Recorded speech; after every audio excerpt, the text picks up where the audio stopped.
Pag-angat ng kumot, isang malaanghel na mukha ang lumitaw. Napatulala ang mga kaibigan ni Jim. Paanong may ganitong kagandang mukha sa mundo? Buwang buhok, mapulang labi, malakristal na mga mata. Nabighani ang mga lalaki. Hindi nila maialis ang kanilang paningin sa kanya kahit isang segundo. Kagabi lamang, isang sinag ng liwanag ang bumagsak mula sa langit at tumama sa swimming pool ni Jim. Bumaha ang tubig papasok sa silid, at nagising si Jim sa gitna ng kanyang pagkakaidlip. Binuksan niya ang pinto, isang babaeng may pakpak ang nakahiga sa pool. Agad tumalon si Jim sa tubig upang tulungan ang babae. Nang makita niya ang mukha nito, natigilan siya. Isang napakagandang mukha, maingat niyang binuhat ang babae at inihiga sa sofa. Makalipas lang ang ilang sandali, bumalik siya para kumuha ng kumot. Napansin ni Jim na kahit basang-basa kanina ang katawan ng babae, ngayoy tila malinis na. Sinubukan niyang gisingin ito, ngunit hindi ito tumutugon. Nasa loob ng tangke ang telepono, kaya wala siyang ibang magawa kundi ang subukang iligtas siya mag-isa. Matapos ang ilang ulit ng artificial respiration, sa wakas ay nagising ang babae. Dumilat ang mga mata ng babae, mas lalo siyang gumanda. Ngumiti siya kay Jim, at tila naglaho ang lahat sa isipan nito. Sa sandaling iyon, kumbinsido si Jim, ang babaeng ito ay isang anghel na nahulog mula sa langit. Habang si Jim ay naninibago pa at di alam ang sasabihin, napansin ng babae ang kakaiba sa kanyang pakpak. Nakita ni Jim na nasugatan ang mga ito, at sinabi niyang tutulungan niya itong gumaling. Ngunit sa sumunod na sandali, hinalikan siya ng anghel. Agad umiwas si Jim. Hindi alam ng anghel ang tungkol sa pag-ibig ng tao. Ipinapakita lamang niya ang kanyang kabutihan. Ngunit habang tinatitigan niya ang anghel sa kanyang harapan, kasing pino ng kristal, unti-unti siyang naaakit. Ngunit sa susunod na saglit, nakatulog siya. Kinabukasan, ginaising si Jim ng katok sa pinto. Si Patty iyon, ang babaeng matagal nang may gusto sa kanya. Dahil magulo ang silid, pinakiusapan niyang bumalik na lamang ito mamaya. Pagkaalis ni Patty, nagsimulang magligpit si Jim ng kanyang kwarto. Ngunit biglang lumitaw ang anghel. Hindi makapaniwala si Jim na totoo siya. Tila may gustong sabihin ang babae. Akala niya'y panaginip lamang ang lahat. At saka lumapit ang mga kaibigan ni Jim. Alam niya kung anong klaseng tao ang mga ito, kaya sinabi niyang magtago ang anghel. Gustong paalisin ni Jim ang mga ito agad, pero halatang halata sa kilos niya na may itinatago siya. Nagduda ang mga kaibigan. Sapilitang pumasok ang mga ito sa silid. Matapos ang ilang paghahanap, nagtungo sila sa kwarto. Nang malapit na silang sumuko, may napansing gumagalaw na daliri sa ilalim ng kumot. Pag-angat ng kumot, napatulala ang mga kaibigan. Hindi pa sila nakakita ng ganoong kagandang babae. Hindi makapaniwalang tinanong ni George kung sino siya. Sabi ni Jim, maaaring isa siyang anghel. Dahan-daang bumangon ang anghel at ipinakita ang kanyang mga pakpak. Nagulat ang mga kaibigan. Hinayla ni George si Jim palabas. At tulad ng inaasahan ni Jim, plano nilang ipakita ang anghel sa publiko at pagkakitaan ito. Ngunit si Jim, na may mabuting puso, ay tumutol. Gusto lang niyang gamutin ang anghel at palayain siya ng ligtas.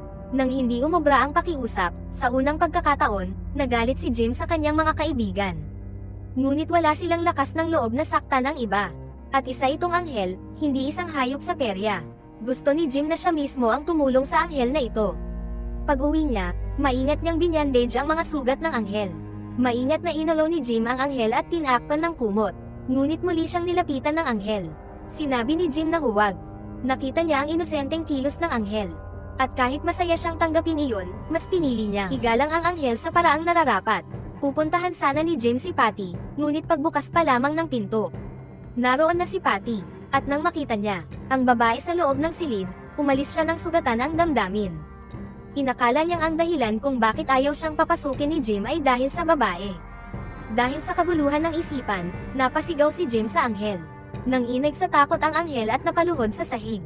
Agad siyang nilapitan ni Jim. Nang makita niya ang mapaglarong mukha ng anghel, nawala ang galit niya. Dahil hindi niya alam ang gagawin, dinala ni Jim ang anghel sa simbahan at nanghingi ng tulong sa paring kumpesor. Pero hindi siya pinaniwalaan nito. Samantala, naaakit ang anghel sa estatwa sa labas. Inalis niya ang kumot at lumapit sa estatwa. At ibinuka ang kanyang mga pakpak. Isang babae ang dumating upang manalangin. Nang makita niyang gumagalaw ang anghel, napasigaw ito sa takot. Nagulat din ang anghel sa biglaang sigaw. Nang marinig ang sigaw, agad lumabas si Jim at inalis ang anghel mula sa estatwa. Humingi siya ng tawad sa pari at pinakalma ang anghel. Binilhan ni Jim ng hamburger ang anghel at tinuruan siyang kumain. Ibinuka ng anghel ang kanyang bibig. Ngunit nang makita niya ang burger na parang may bukas ding bibig, napasigaw siya sa takot. Napatingin sa kanya ang mga tao sa paligid. Sinabihan siya ni Jim na pagkain lang iyon. Hindi ka nito kakainin. Ngunit sa inosenteng titig ng anghel, nakaramdam si Jim ng kakaibang tibok sa kanyang dibdib. Kaya lumabas muna siya ng kotse para pagkalmayan ang sarili. Habang nasa loob ng kotse, dinilaan ng anghel ang fries at natuwa sa lasa. Kaya kumain siya ng madami. Habang nasa tawag si Jim, dumating si George. Ginamit nila ang fries bilang pain para mahikayat ang anghel. At nang malapit na silang magtagumpay, dumating si Jim. Sinigawan niya ang grupo, at sinarado ang pinto ng kotse sa galit. Hindi niya akalaing magiging ganon kapilit si George. Lubos siyang nabigo, ngunit nang makita niya ang anghel na ubos na ang french fries, pinigilan niya ang galit niya. Pagbalik nila sa bahay, isang mabagsik na aso ang nakatitig sa kanila. Agad niyakap ni Jim ang anghel at tumakbo pabalik. Ngunit nang makita ng aso ang mukha ng anghel, bigla itong naging maamo. Labis na ikinagulat iyon ni Jim. Matagal nang gustong maging music hero si Jim, ngunit hindi siya makarating sa inspirasyon. Palagi siyang sumasakit ang ulo. Noong araw na iyon, kukunin na sana niya ang gamot nang pigilan siya ng anghel. Napansin ng anghel ang lungkot sa kanyang mukha. Nais siyang yakapin upang aliwin, ngunit tinanggihan ni Jim ang kabutihang loob nito. Tahimik na isinara ng anghel ang pinto. Upang matulungan siyang makabalik sa kanyang mundo, isinama siya ni Jim sa pamimili ng damit. Tinuruan niya itong maglakad gamit ang takong.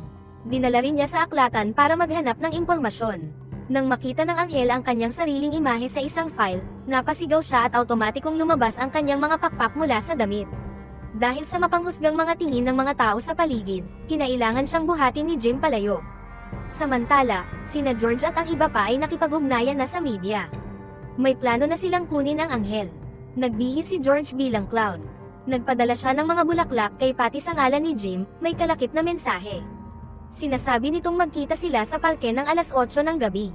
Pagkatapos, tinawagan muli ni George si Jim. At sinabihang magkita rin sila sa parke. Dahil kaibigan niya, hindi tumanggi si Jim. Ngunit pagkatapos ng tawag, napansin niyang nawawala ang anghel.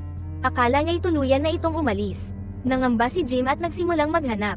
Hanggang sa may nakita siyang asol na liwanag. Sinundan niya ito, at muling nabigla. Nakita niyang kumakanta ang anghel. Napakaganda ng tinig nito. Sa liwanag, ang mukha ng anghel ay tila di maaabot. Ibinaba ni Jim ang kanyang paningin. Hanggang sa lumapit sa kanya ang anghel. Nang masiguradong hindi ito aalis, ibinuhos ni Jim ang laman ng kanyang puso. Masayang naghihintay si Patty sa parke. Ngunit nang makita niyang si Jim ay kasama ng anghel, tuluyan siyang nadismaya at tumalikod. Nang hahabulin na sana siya ni Jim, saka dumating sina George at hinuli ang anghel gamit ang isang lambat. Pagbalik ni Jim, nakatali na ang anghel sa loob ng sasakyan. Nagpaikot-ikot si Jim sa kalsada upang hanapin siya, ngunit wala siyang natagpuan, hanggang sa hating gabi. Kinabukasan, dumating ng maaga ang lahat ng mamamahayag. Ang anghel ay nakatali sa isang upuan. Nasira ang kanyang mga pakpak.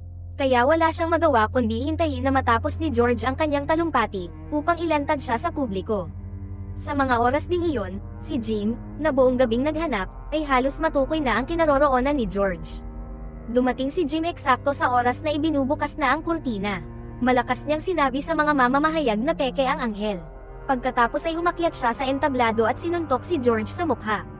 Sa sandaling iyon, nilamon siya ng galit. Lumabas si Jim sa silid habang buhat ang anghel.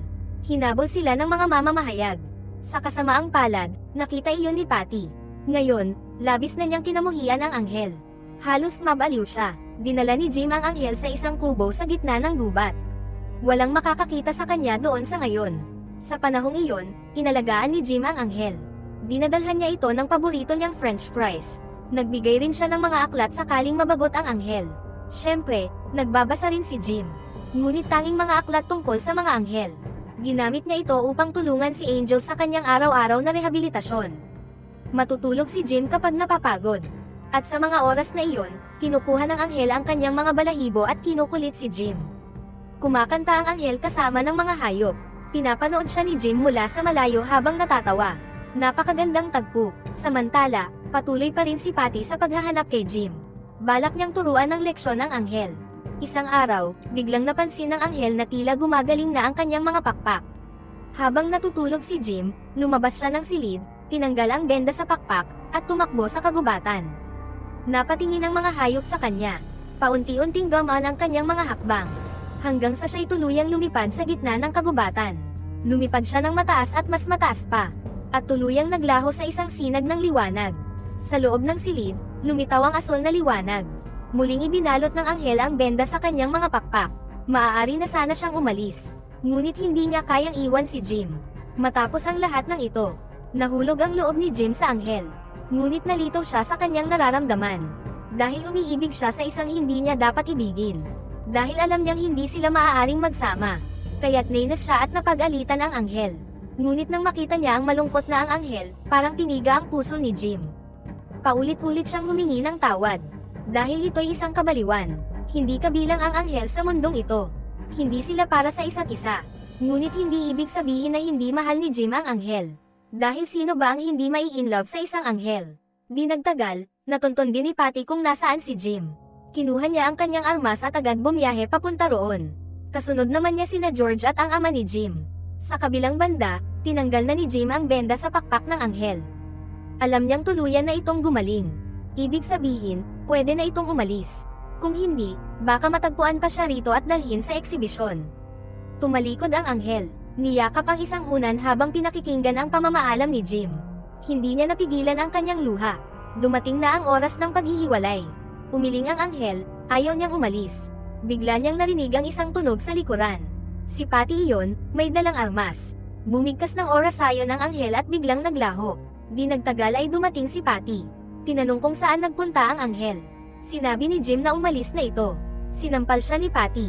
At sa muling pagsampal niya sana, biglang hinailan ng di nakikitang anghel si Patty at itinumba. Akala ni Patty na sinaktan siya ni Jim. Pagkatapos ay sinipa pa siya ng anghel. Dumating ang mga magulang ni Patty. Sinubukan ng ama ni Patty na suntukin si Jim. Ngunit napigil siya ng ama ni Jim na kara-rating lang. Nagkaroon ng gulo. At doon ito nangyari, biglang nawalan ng malay si Jim.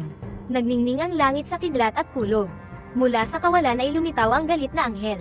Itinuro niya ang kanyang kanang kamay. Bumuhos ang ulan at kidlat sa pamilya ni Patty. Kahit anong iwas nila, wala silang nagawa. Matapos silang takutin, tumingin ang anghel sa mga magulang ni Jim at sinabing, alagaan nila si Jim. At saka siya naglaho. Sa ospital, sinabi ng doktor sa mga magulang ni Jim na may tumor sa utak si Jim, at ito'y hindi na magagamot. Kasabay nito, napuno ng asul na liwanag ang silid ni Jim.